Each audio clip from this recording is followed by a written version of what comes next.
திண்டுக்கல் மாவட்டம் கொடைக்கானலில் மலர் கண்காட்சியுடன் நடைபெறும் கோடை விழா குறித்த அறிவிப்பு இன்னும் வெளியாகாததால் சுற்றுலா பயணிகள் ஏமாற்றமடைந்துள்ளனர்.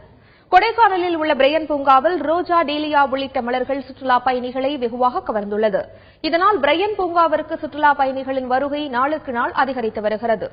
இந்நிலையில் ஆண்டுதோறும் மே மாதம் மலர் கண்காட்சியுடன் நடைபெறும் கோடை விழாவிற்கான அறிவிப்பை மாவட்ட நிர்வாகம் இன்னும் வெளியிடவில்லை என கூறப்படுகிறது. இதனால் சுற்றுலா பயணிகள் ஏமாற்றமடைந்துள்ளனர். ரொம்ப நல்லா இருக்குது. பிரைன் பார்க்கில் இருக்கும். ஸோ வழக்கமாக பார்த்தீங்கன்னா 20ஆம் தேதிக்குள்ளேயே இந்த கோடை விழா ஃப்ளவர்ஸ் கண்காட்சிலாம் போட்டுருவாங்க.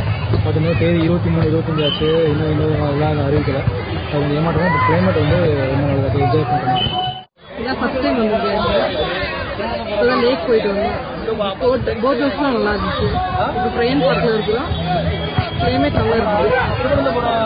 ஃப்ளவர்ஸும் நடக்குன்னு சொல்லி அவ்வளோ வந்தோம். ஆனால் ஏமாற்றம் தான்.